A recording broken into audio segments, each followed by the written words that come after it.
There was a lot of excitement when Jagmeet Singh became the new leader of the NDP about a year and a half ago. These days, not so much excitement. Well, Monday is his chance to turn that around. Singh is expected to win his riding of BC's Burnaby South, but there are two other by-elections tomorrow, one in Montreal's Outremont, Tom Mulcair's old seat, and another in Ontario's York-Simcoe riding. The NDP's hopes are not that high in either of those. Then, of course, there's October's general election. And again, the NDP's numbers do not look so good. Let's look at the polls. Across the country, the NDP is at about 14%, way behind Conservatives and Liberals, who are both at about 35%. Then there's Singh's team. Of 40 MPs now in caucus, 10 have said they won't run again, and another 4 are on the fence. Not a great sign of confidence from about a third of Singh's MPs. And of course, there's always the money issue. A federal election campaign costs about $40 million. Last year's financial reports show the NDP raised just over $5 million last year, compared to about 17 for the Liberals and about 24 million for the Conservatives. The party has been so tapped, Singh had even given up drawing a salary. And reports linger that win or lose in Burnaby, some MPs in Singh's party want to see him gone. Joining me from his Burnaby riding is NDP leader Jagmeet Singh. So if you do win the by-election in Burnaby tomorrow, can you turn your party around in time for the big election in October? You've got money problems, you've got the MPs are not entirely behind you, the polls don't look great. Could this be what one senior strategist calls a save the furniture campaign? Well, people always say this about the New Democrats, and I'm not concerned about that type of criticism. What I am concerned about is what people are going through and the struggles that people are faced with. And I'm confident looking at the options. They have Conservatives that tell people that it's up to them to deal with their problems on their own. You've got to go it alone. You've got Liberals that have showed very clearly that people don't matter. They have not made solving the problems that people face a priority. They've effectively said that we're going to prioritize everyone else but people that are struggling. And then you've got an option of choosing New Democrats who have time again and again shown that we are fighting for people. We're fighting for more housing.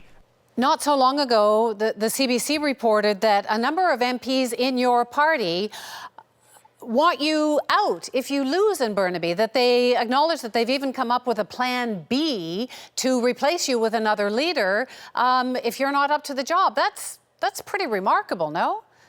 Well, we're going to win and we're going to do really well in the Burnaby South by-election. And most importantly, our job and why people send us to Ottawa is to fight for them. And I hope everyone understands that. And I hope it's loud and clear that our job is to fight for people. If you win Burnaby South, then everyone will say, wow, he won BC. But then your critics will say, yeah, but he lost Outremont, which is Tom Mulcair's old seat, where he established his beachhead, allowed the party to become really a national presence. So you can't really just win Burnaby. You got to do more than that. And yet the polls show you don't stand much of a chance in Quebec.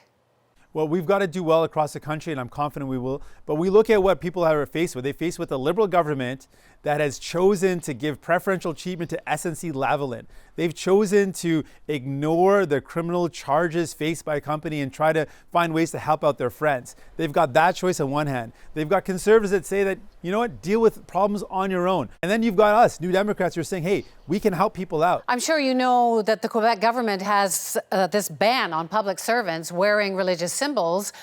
You wear one. Does that hurt you there?